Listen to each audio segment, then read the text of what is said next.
చాలా మంది వినాయకుడికి ప్రసాదం నైవేద్యంగా రకరకాల పిండి వంటలు అయితే చేస్తుంటారండి. ఇక్కడ నేను మాత్రం ఉండ్రాల పాయసం చేశాను, గోధుమ పిండితో చేశాను, బియ్యం పిండితో కూడా చేస్తారు. నేను ఇక్కడ మాత్రం గోధుమ పిండితో చాలా సింపుల్ గా ఈజీగా ఈ ఉండ్రాల పాయసం అనేది ఎలా చేయాలనేది చూపిస్తాను.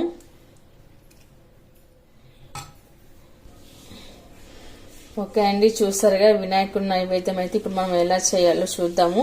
ఇది చాలా అమృతంలో ఉంటుందని, చాలా టేస్టీగా సూపర్గా బాగుంటుంది. ఇప్పుడు ఎలా చేయాలో చూద్దాము. అండి, వెల్కమ్ టు మ్యాండిష్ మన్పా కిచెన్. ఇవాళ మనము అగ్గనేనాథ్కి ఎంతో ఇష్టమైన ఉండ్రాల పాయసం అయితే చేసుకుందామండి. అయితే ఈ ప్రసాదము చాలా రకరకాలుగా చేస్తారు. ఇవాళ నేను గోధుమ పిండితోనే చేస్తున్నానండి. అవునండి, వీట్ ఫ్లోర్ వేసి నేను ఉండ్రాల పాయసం చేస్తున్నాను.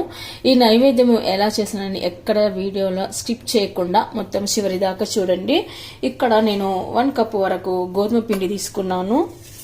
ఇక్కడ మనం ఒక బౌల్ తీసుకొని అందులోకి అయితే గోధుమ పిండి వేసుకుందాము. ఇప్పుడు ఈ పిండిలోకి కొద్దిగా సాల్ట్ వేసుకుందాము. అలాగే కొద్దిగా నెయ్యి కూడా వేసుకోవాలి.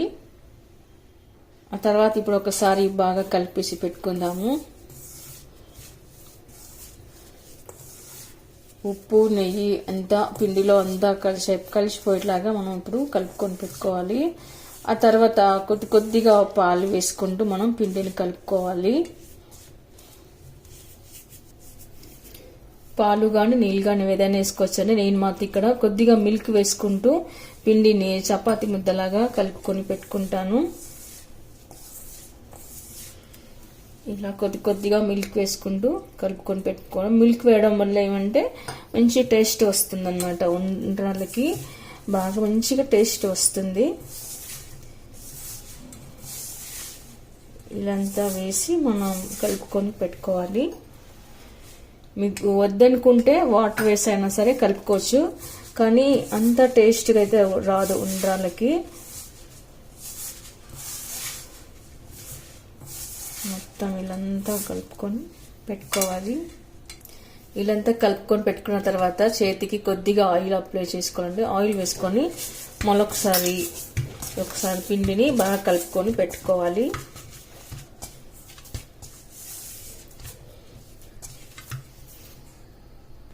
వీళ్ళంతా పిండిని కలిపి పెట్టుకున్న తర్వాత ఒక 10 నిమిషాల పాటు పక్కన పెట్టుకోవాలి. అప్పుడే పిండి మెత్తగా నానిపోయి మనకు ఉండ్రాలు చేసుకోవడం అనేది స్మూత్గా మృదుగా వస్తాయి. ఉండ్రాల పాయసం చేసుకోవడానికి ఇక్కడ నేను డ్రై ఫ్రూట్స్ తీసుకున్నానండి. 1 టీ స్పూన్ కిస్మిస్ పళ్ళు, అలాగే 1 టీ స్పూన్ దంచి పెట్టుకున్న బాదం పప్పు, అలాగే దంచి పెట్టుకున్న క్యాష్యూ నట్స్ జీడిపప్పులు తీసుకోవాలి. ఆ తర్వాత మనం దంచి పెట్టుకున్న ఇలాచీ పౌడర్ తీసుకోవాలి. తర్వాత తురిమి పెట్టుకున్న డ్రై కొబ్బరి అండి, డ్రై కోకోనట్ పౌడర్. మీరు ఇదైనా తీసుకోవచ్చు, లేకపోతే పచ్చి కొబ్బరి ఉంటే అదైనా తురుముకొని వేసుకోండి. ఆ తర్వాత మనం ఏ కప్పుతో అయితే గోధుమ పిండి తీసుకున్నామో అదే కప్పుతో సగం వరకు దంచి పెట్టుకున్న మిక్సీకి పౌడర్ చేసి పెట్టుకున్న బెల్లం పొడి తీసుకున్నానండి. మీరు ఇంకా స్వీట్ ఎక్కువ తినేవాళ్ళైతే మరి కాస్త తీసుకోవచ్చు. ఇది నేను తీసుకున్నది ఇక్కడ నాకు కరెక్ట్గా సరిపోతుంది.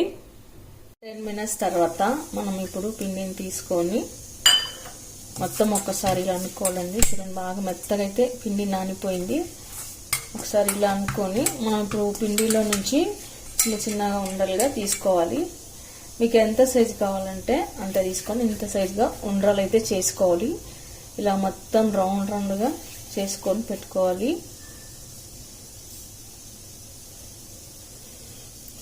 మీకు ఎంత అయితే అంత సైజు చేసుకోండి.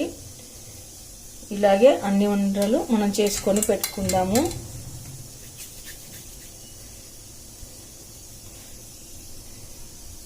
ఇప్పుడు పిండిని మొత్తం ఇలా ఉండ్రాలు చేసుకొని పెట్టుకోవాలి. ఇలానే ఒకే సైజు వచ్చేలాగా చేసి పెట్టుకోవాలి. మీకు ఇంత పెద్దగా వద్దనుకుంటే కొంచెం స్మాల్ సైజ్ కూడా చేసుకొని పెట్టుకోవచ్చు. తర్వాత ఇప్పుడు మనం కడాయి పెట్టుకొని అందులో 2 టేబుల్ స్పూన్ల వరకు అయితే నెయ్యి వేసుకుందాము. ఇది ఆవు నెయ్యి అండి. ఆ తర్వాత ఇప్పుడు మనము డ్రై ఫ్రూట్స్ వేసుకోవాలి. జీడిపప్పు, బాదం పప్పు, కిస్మిస్ పళ్ళు, ఈ 3 వేసుకున్న తర్వాత మనం ఒకసారి కలుపుకొని పెట్టుకోవాలి. ఇది మనకు జస్ట్ ఇవి కలర్ మారే వరకు డ్రై ఫ్రూట్స్ని వేయించుకొని పెట్టుకోవాలి.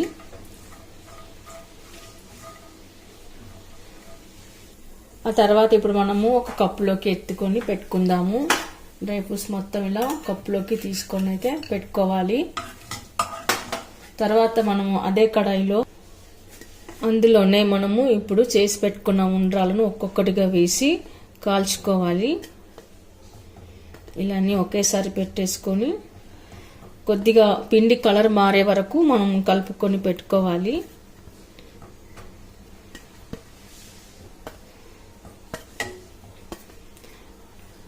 అప్పుడే మనకు మంచి టేస్ట్ వస్తాయి ఉండ్రాలు.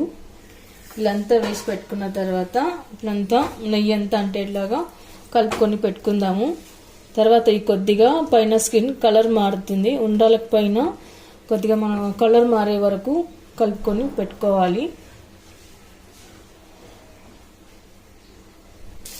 మా ఇంట్లో అయితే మేము ఎప్పుడు చేసినా ఇదే పద్ధతిలో చేస్తామండి. ఉండ్రాల పాయసము చాలా టేస్ట్గా చాలా బాగుంటుంది.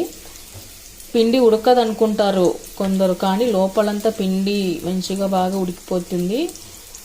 టేస్ట్ కూడా చాలా బాగుంటుంది.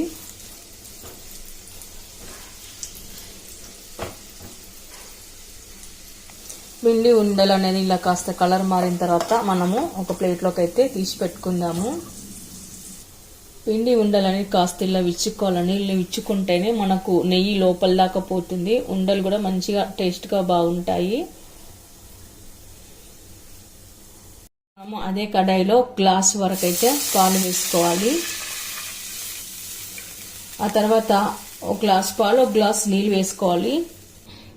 1 గ్లాస్ మిల్క్ వేసిన తర్వాత 1 గ్లాస్ వరకు వాటర్ కూడా వేస్తున్నాను.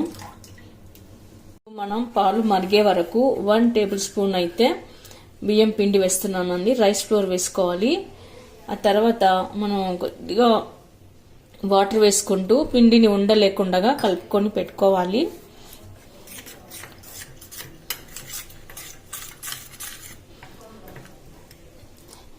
పాయసంలోకి ఇట్లా బియ్యం పిండి వేయడం వల్ల మనకి పాయసం అనేది చాలా టేస్ట్గా చిక్కగా బాగొస్తుంది. మీరు మరీ చిక్కగా కావాలనుకుంటే ఇంకాస్త వేసుకోవచ్చు. ఎలాగో స్వీట్ ఆరిపోయి చల్లారిన తర్వాత పాయసం అయితే దగ్గర పడి గట్టిగా అవుతుంది కాబట్టి నేను ఇక్కడ కొద్దిగానే వేస్తున్నాను. ఇలా మొత్తం ఎక్కడ ఉండలేకుండా మనం బియ్యం పిండిని కలుపుకొని పెట్టుకోవాలి. ఇప్పుడు పాలు బాగా ఇలా మరిగేటప్పుడు మనము చేసి పెట్టుకున్న ఉండ్రాలు వేసుకోవాలి.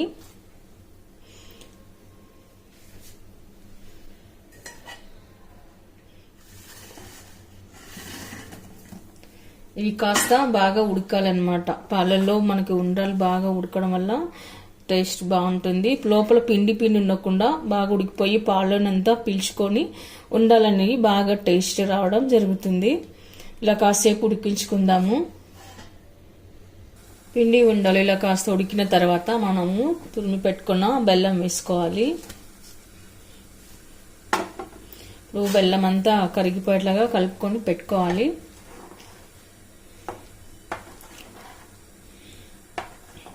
మనం బెల్లం మిక్సీలో వేసి పొడి చేసుకోవడం వల్ల త్వరగానే కరిగిపోతుందండి.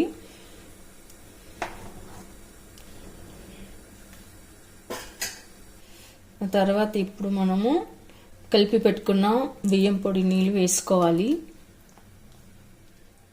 ఇప్పుడు బియ్యం పిండి కూడా కాస్త ఉడికిన తర్వాత పాయసం అనేది చిక్కబడుతుంది.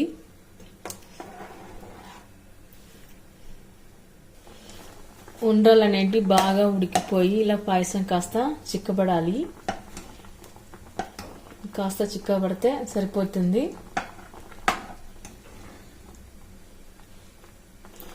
మరి మనం ఇక్కడ ఎక్కువగా ఉడికించుకోరాదండి. పాయసం మరి చిక్కబడిపోతుంది.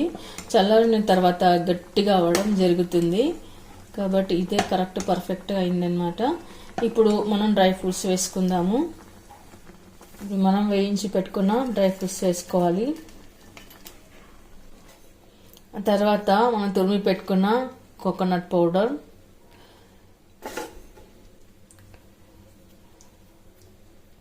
ఇప్పుడు ఫైనల్గా ఇలాచి పౌడర్ కూడా వేసుకోవాలి. ఇప్పుడు ఒకసారి అంతా కలుపుకొని పెట్టుకుందాము. చూడండి అప్పుడే చిక్కబడిపోయింది కాస్త. ఇప్పుడు సర్వింగ్ ప్లేట్లోకి తీసుకుందాము. అండి చూసారుగా ఉండాల పాయసం చాలా అద్భుతంగా సూపర్ టేస్ట్గా చాలా బాగుంటుంది. మనం అన్ని రెడీగా పెట్టుకున్నట్లయితే జస్ట్ మనకు 10 minutesలో నైవేద్యం అయితే అయిపోతుందండి. చాలా సింపుల్గా ఈజీగా నైవేద్యాన్ని అయితే మనం చేసుకోవచ్చు. మరి మీరు కూడా ఒకసారి ట్రై చేయండి. మీకు ఎలా కుదిరిందో కామెంట్స్లో పెట్టండి. లైక్ చేయండి, షేర్ చేయండి. తప్పకుండా మన ఛానల్ని సబ్స్క్రైబ్ చేయండి. Thank you for watching.